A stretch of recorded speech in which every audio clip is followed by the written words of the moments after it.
नमस्कार दोस्तों, दिल्ली चुनाव अपनी चरम सीमा पर है। Election commission of India Delhi चुनाव को लेकर घोषणा भी कर दी है। 5 फरवरी को दिल्ली चुनाव के लिए वोट डाले जाएंगे। एक ही फेज में दिल्ली का इलेक्शन होगा और 8 फरवरी को वोटों की गिनती होगी।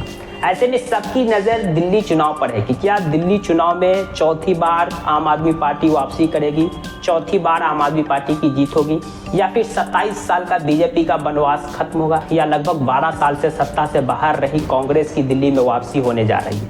आज हम अपने इस वीडियो में इसी के बारे में विस्तार से चर्चा करेंगे कि इस बार दिल्ली का विधानसभा चुनाव कौन पार्टी जीत रहा है, किसका परफॉर्मेंस क्या होने वाला है, किस पार्टी के खाते में कितनी सीटें जा सकती है डेटा वाइज।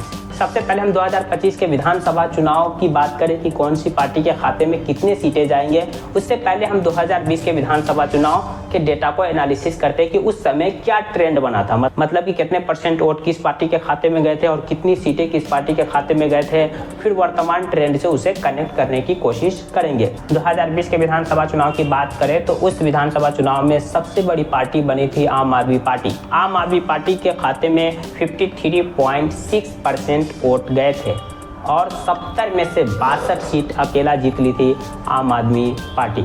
वहीं दूसरे नंबर पर बीजेपी रही थी। बीजेपी का वोट परसेंट 2015 के कंपेयर बढ़ा था। 2020 में बीजेपी के खाते में 38.5% वोट गई थी और बीजेपी 8 सीट जीतने में सफल रही। बीजेपी का सीट भी बढ़ा। कांग्रेस के लिए ये चुनाव काफ़ी दुखद भरा रहा। कांग्रेस मात्र 4.6%। कांग्रेस के लिए ये चुनाव काफ़ी दुखद रहा। कांग्रेस के खाते में मात्र 4.3% वोट गया और कांग्रेस एक भी सीट 2020 में नहीं जीत पाई। उससे ठीक 8-9 महीना पहले दिल्ली का लोकसभा चुनाव हुआ था। इस लोकसभा चुनाव में बीजेपी सबसे बड़ी पार्टी बनी थी। बीजेपी के खाते में 57% वोट गई थी और बीजेपी ने सभी 7 सीट वहां जीत ली थी। वहीं कांग्रेस लोकसभा में दूसरी सबसे बड़ी पार्टी बनी थी और कांग्रेस को 22% वोट मिला था। आम आदमी पार्टी लोकसभा 2019 के चुनाव में तीसरे नंबर पर रही थी। उनके खाते में 18% वोट गया था। यानी हम इस डेटा को एनालिसिस करें तो यहाँ पर एक ट्रेंड ये बनता है कि लोकसभा चुनाव में जो वोटर है वो बीजेपी के साथ चली जाती है। 57% तक चला गया था उनका वोट परसेंट। और वही जब विधानसभा का चुनाव होता है तो मूव करके आम आदमी पार्टी के पास चली आती है। और इसमें जो मूविंग है ना वो सबसे ज़्यादा कांग्रेस का वोटर होता है, क्योंकि आप गौर कीजिएगा तो 2019 के लोकसभा चुनाव में कांग्रेस को 22% वोट मिला था। यही जब विधानसभा चुनाव हुआ तो विधानसभा चुनाव में घटकर 4.3%, लगभग 17-18% जो कांग्रेस का वोट बैंक था वो सीधे सीधे आम आदमी पार्टी में मूव कर गया। कांग्रेस को जहां 18% लोकसभा में मिला था वो सीधे 53.6 यानी 54% पे चला गया। यानी कांग्रेस का भी वोट बैंक मूव करता है आम आदमी पार्टी के पास। इनके अलावा जो बीजेपी को लोकसभा में वोट करते हैं उनमें भी जो बहुत सारे लाभार्थी है, लगभग 33, 34, 38 तक जो बीजेपी का वोटिंग परसेंटेज है ये बीजेपी के कोर वोट है। इसके जो एवं मतलब एक्स्ट्रा वाले जो वोटर है वो काफ़ी ज़्यादा फ्लेक्सिबल है, यानी कभी आम आदमी पार्टी की ओर चले आते विधानसभा में तो कभी मूव करके लोकसभा में बीजेपी के पास चले जाते हैं। तो वो भी मूव करके आम आदमी पार्टी के पास 2020 के विधानसभा चुनाव में आए थे। यही कारण है कि आम आदमी पार्टी रिकॉर्ड तोड़ सीट और रिकॉर्ड वोट से जीत हासिल की थी। वहीं से पहले 2015 की बात करें तो 2015 में भी आम आदमी पार्टी विधानसभा चुनाव में सबसे बड़ी पार्टी बनी थी। आम आदमी पार्टी के खाते में 54.3% वोट गए थे और आम आदमी पार्टी 67 सीट 70 में से जीत ली थी। सबसे बड़ी पार्टी बनी थी, एक इतिहास रची थी। वहीं बीजेपी उस समय 32.2% वोट लाई थी और उनके खाते में 3 सीटें गई थी। कांग्रेस उस समय 9.7 लगभग 10% उनका वोटिंग परसेंट रहा था और सीटें अभी भी उनकी 0 थी। लेकिन उससे 8-9 महीना पहले अगर लोकसभा के चुनाव से कंपेयर करें तो लोकसभा चुनाव में बीजेपी सबसे बड़ी पार्टी बनी थी। 2014 के लोकसभा चुनाव में बीजेपी को 46.6% वोट मिला था और वो दिल्ली की सातों सीट जीत ली थी। आम आदमी पार्टी को उस समय 33.1% वोट मिला था, एक भी सीट उनके खाते में नहीं गया था। बाकी जो वोट है बचा वो कांग्रेस के खाते में गया था। यानी कि 2014 का लोकसभा और 2015 का विधानसभा चुनाव और 2019 का लोकसभा चुनाव और 2020 का विधानसभा चुनाव, इनके जो वोटिंग के ट्रेंड को देखेंगे तो वोटर का जो है ना मूड लोकसभा और विधानसभा के हिसाब से काफ़ी बदलता है। खास करके लोकसभा में एक अच्छा खासा वोट बैंक जो कांग्रेस को वोट करता है वो मूव होकर सीधे सीधे आम आदमी पार्टी में शिफ्ट हो जाता है।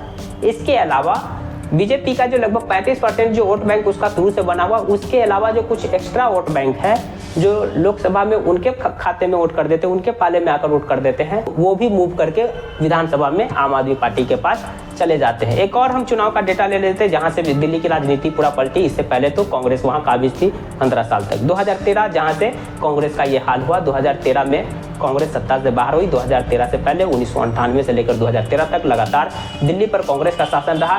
शीला दीक्षित लगातार 15 साल तक दिल्ली की चीफ मिनिस्टर रही। आज भी शीला दीक्षित को याद किया जाता है उनके काम के लिए, आज भी उनके नाम से दिल्ली पहचानी जाती है, आज भी दिल्ली में उनके ही नाम की सबसे ज्यादा चर्चा है।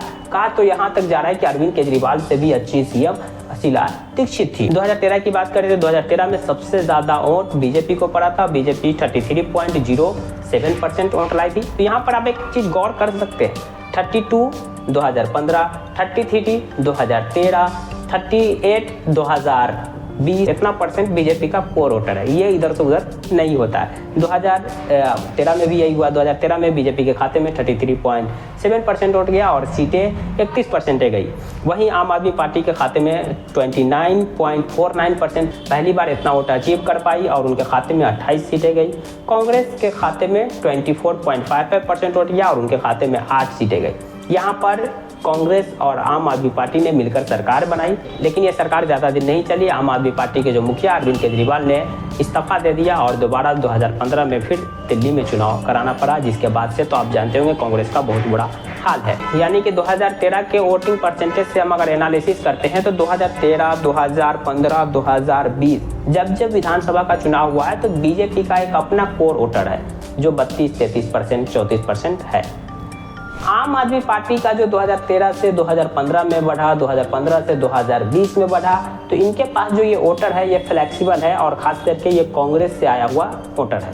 क्योंकि आप उससे पहले आप चले जाइएगा 2008 में तो कांग्रेस के खाते में लगभग 46% वोट गया था। यानी आम आदमी पार्टी के पास जो विधानसभा में वोट बैंक आते हैं वो कांग्रेस का पूरा वोट कर लगभग चलाता है और बीजेपी का वो वोट बैंक आता है जो लोकसभा में सिर्फ बीजेपी को वोट करते हैं और विधानसभा में इनको वोट करते हैं। यानी 10 से 15% ऐसा वोट बैंक है दिल्ली में जो फ्लेक्सिबल है, न वो प्रॉपर बीजेपी का है, न प्रॉपर आम आदमी पार्टी का, न वो प्रॉपर कांग्रेस का है। तो ये फ्लेक्सिबल है। विधानसभा में आम आदमी पार्टी के पास चले आते हैं, लोकसभा में बीजेपी के पास चले आते हैं। अब बात उठता है कि 2025 को लेकर क्या रणनीति है। 2025 को लेकर जो रणनीति है, सबसे पहले हम किसकी बात कर लेते हैं, कांग्रेस की, क्योंकि कांग्रेस अपनी साख वहां गंवा चुकी है। कांग्रेस 15 साल तक दिल्ली में सत्ता में रही और 2013 से कांग्रेस की दुर्गति हुई। 2013 तक लगभग कांग्रेस को 24% वोट मिला। कांग्रेस की नज़र इस बार दिल्ली में अल्पसंख्यक वोट बैंक और जो अति पिछड़ा वोट बैंक पर है, दलित वगैरह वोट बैंक पे है। दिल्ली में लगभग 18 सीट ऐसी है जहां पर अल्पसंख्यक डोमिनेटेड है 6 सीट पर और 12 सीट SC ST वगैरह जो है छोटी जाति के लिए रिजर्व है। कांग्रेस का इन्हीं पर फोकस है कि ये जो वोट बैंक है, इस वोट बैंक पर कब्जा किया जाए और अपनी जो खोई हुई साख है उसे वापस लिया जाए। कम से कम इन 18 सीट में अच्छा परफॉर्म करने की कोशिश किया जाए, यानी अधिक से अधिक इन 18 सीट में तो जीतने की कोशिश किया ही जाए।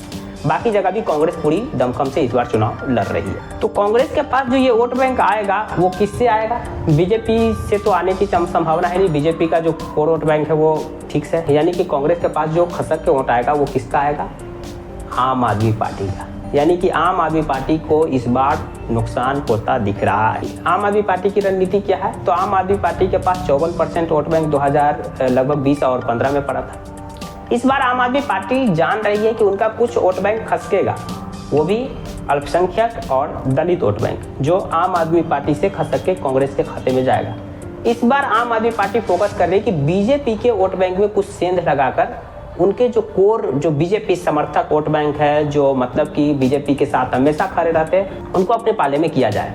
इसीलिए आम आदमी पार्टी ने चुनाव से पहले वो पुजारियों के लिए लगभग 15,000 या 25,000 तनख्वाह की घोषणा की और भी वहाँ सिख वगैरह के लिए घोषणा की। हनुमान मंदिर वगैरह जैसे कार्यक्रम वगैरह कर रहे हैं ताकि बीजेपी के वोट बैंक में वो शेद लगा सके और इधर से जो नुकसान उनको हो रहा है अल्पसंख्यक वोट बैंक और दलित वोट बैंक का, उसकी भरपाई वहाँ से की जाए। और 2-4% अगर वोट गिर भी जाता है तो फिर भी हमारी सत्ता नहीं जाएगी हाथ से, अगर हम 48%, 46% वोट लेकर आ जाते हैं तो। बीजेपी की यहाँ पे रणनीति क्या है, बीजेपी पूरी ताकत से चुनाव जब लड़ी थी 2020 में तो 38% पे पहुंच गई। बीजेपी इस बार जान रही है कि कांग्रेस भी पूरी ताकत से लड़ रही है, तो कांग्रेस तो इस बार 10% से ज़्यादा वोट बैंक लेके आ जाएगी। तो ये जो 10% आएगा वो कहाँ से आएगा? वो आम आदमी पार्टी में से खसकेगा और कुछ इधर से भी खसक जाएगा, जो मतलब कि ना आम आदमी पार्टी को पसंद करते थे ना बीजेपी को पसंद करते थे, लेकिन कांग्रेस मजबूती से चुनाव नहीं लड़ती थी तो मजबूरन में दोनों में से किसी को कर देते थे, तो वो भी खसकेगा।